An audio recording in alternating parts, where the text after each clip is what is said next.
जय श्री जगन्नाथ स्वामी। जगन्नाथ जी श्री मंदिर छोड़कर जा रहे हैं, पर क्यों?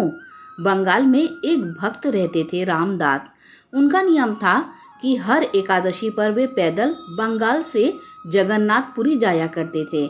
वहां जाकर वे सुबह समुद्र में स्नान करते, महाप्रसाद पाते और फिर रात को शयन आरती के बाद मंदिर के बाहर बैठकर कीर्तन करते। महाप्रभु जगन्नाथ जी उनसे बहुत प्रसन्न रहते थे और उन्हें अपार प्रेम करते थे। धीरे धीरे समय बीता और रामदास वृद्ध होने लगे। अब उनके शरीर में पहले जैसा बल नहीं रहा, लेकिन उन्होंने अपना नियम नहीं छोड़ा। उनका मन अब भी वही था, भक्ति में अटल। महाप्रभु जगन्नाथ जी को उस पर दया आ गई। जब अगली एकादशी पर रामदास पुरी पहुंचे और कीर्तन कर रहे थे, उन्होंने नेत्र बंद करते हुए प्रभु का ध्यान लगाया। तभी उनके ध्यान में जगन्नाथ जी प्रकट हुए और बोले, रामदास, तू अब पुरी मत आया कर, मुझे बड़ा कष्ट होता है। रामदास बोले, महाप्रभु, आपको कष्ट होता है, इसीलिए मैं समझता हूँ कि अब आना ठीक नहीं, पर यदि अगली एकादशी को आप मेरे सामने नहीं होंगे तो मेरे प्राण ही निकल जाएंगे नाथ। जगन्नाथ जी बोले, ठीक है, तो एक काम तो किया जा सकता है जिससे तुझे पुरी ना आना पड़े और तू मेरा दर्शन भी कर ले। रामदास बोले, वो कैसे संभव है? जगन्नाथ जी बोले, अगली एकादशी में जब पुरी आएगा तो एक बैलगाड़ी ले आना, मैं भी तेरे साथ चलूंगा तेरे घर, तब मेरा दर्शन कर लेना। प्रेम से दिन भर मुझे ही देखता रहना, मैं तुझे देखता रहूंगा। रामदास बोले, अरे नहीं महाप्रभु, आप तो सुख से विराजो, मैं आ जाऊंगा, मुझे कोई कष्ट नहीं होगा। लेकिन जगन्नाथ जी बोले, अब तो हमने मन बना लिया है, मैं तो तुम्हारे साथ ही जाऊंगा, और वह भी अगली एकादशी पर। रामदास जी भी खुश हुए और दुखी भी। अगली एकादशी जब आई तो रामदास बैलगाड़ी में बैठकर आए।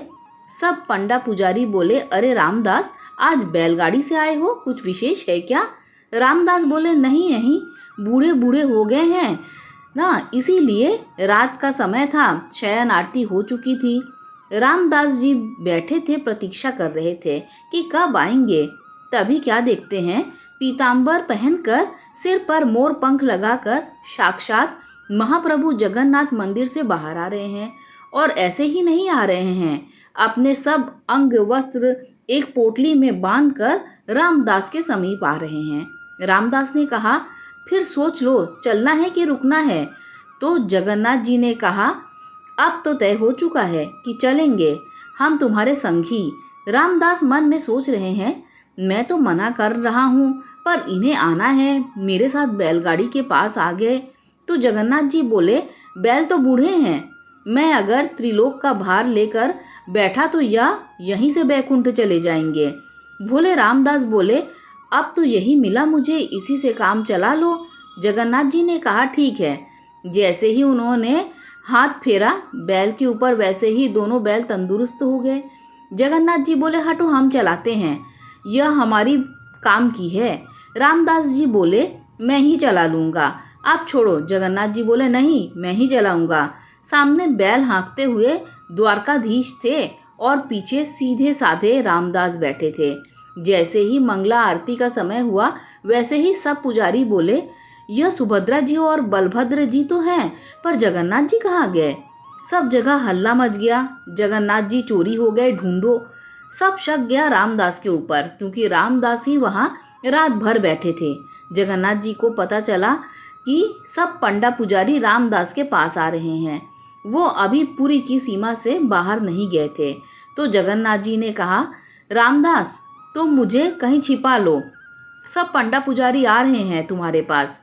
पास में ही एक तालाब था, उनके पीछे एक गुफा जैसी बनी हुई थी। तो रामदास जी ने जगन्नाथ जी को वहीं छिपा दिया, लेकिन उनकी पीताम्बरी का एक कोना बैलगाड़ी में रह गया।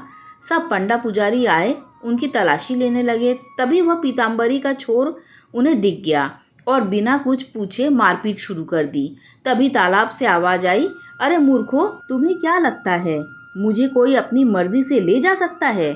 नहीं, मैं स्वयं चलकर आया हूँ।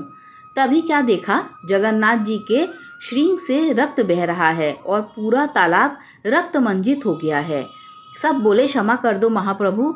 महाप्रभु बोले क्षमा नहीं मिलेगी, जाओ मेरे भक्त को मारते हो, शर्म नहीं आती। और जगन्नाथ जी रामदास जी के साथ चले गए।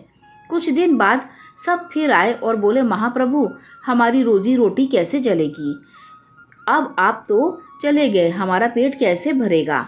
जगन्नाथ जी ने कहा यही अंतर है मेरे भक्त में और बगुला भक्तों में। फिर बोले ठीक है, हम अपने भार के बराबर तुम लोगों को सोना दे देते हैं तो हो जाएगा ना।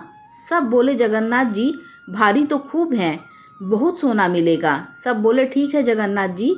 बोले रामदास व्यवस्था करो। रामदास बोले यह गलत है, मेरे पास इतना कुछ है ही नहीं देने को, मैं कहाँ से लाऊंगा इतना सोना। जगन्नाथ जी बोले तुम्हारी पत्नी की नाक पर एक सोने का कील है, वो ले आओ और एक तुलसी का पत्ता ले आओ, बाकी हम दिखाते हैं।